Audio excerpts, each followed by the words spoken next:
गांव की जिंदगी सच में कुछ अलग ही एहसास देती है। यहाँ सुबह का हर पल इतना शांत और खूबसूरत होता है कि जैसे वक्त खुद ठहर गया हो।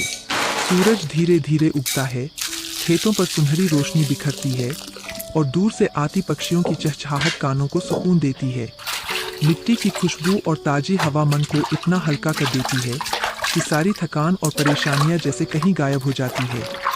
इसी माहौल में शुरू होता है देसी रसोई का सफर। चूल्हे पर जलती लकड़ियों की टपटप की आवाज और उससे उठता धुआं पूरे आंगन में अपनी महक फैला देता है।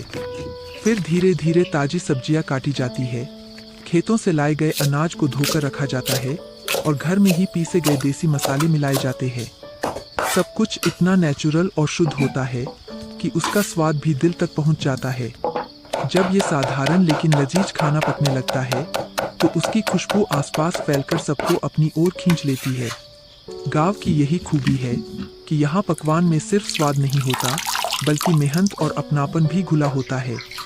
हर निवाले में माँ का प्यार, दादी का आशीर्वाद और पूरे परिवार का साथ महसूस होता है। यही वजह है कि चाहे खाना कितना भी साधारण क्यों न हो, उसका स्वाद हमेशा याद रह जाता है।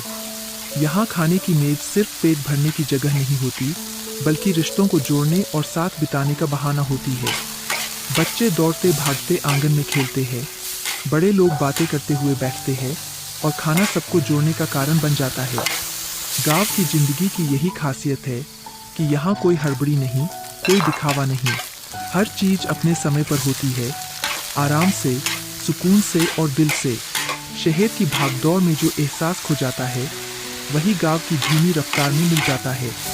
और जब आखिरकार खाना परोसा जाता है तो थाली का हर कौर सिर्फ शरीर को ताकत नहीं देता बल्कि दिल को भी छू जाता है। ऐसा लगता है जैसे हर निवाले में खेतों की मिट्टी की खुशबू, गांव की हवा का सुकून और अपनों का अपनापन घुला हुआ है। यही असली गांव का मजा है, जहाँ खाना सिर्फ स्वाद नहीं बल्कि एक अनुभव होता है, एक कहानी होती है जो हमेशा याद रहती है। अगर आपको भी गांव की ये देसी रसोई और सुकून भरी जिंदगी पसंद आई हो तो वीडियो खत्म होने से पहले लाइक, शेयर और सब्सक्राइब जरूर करें।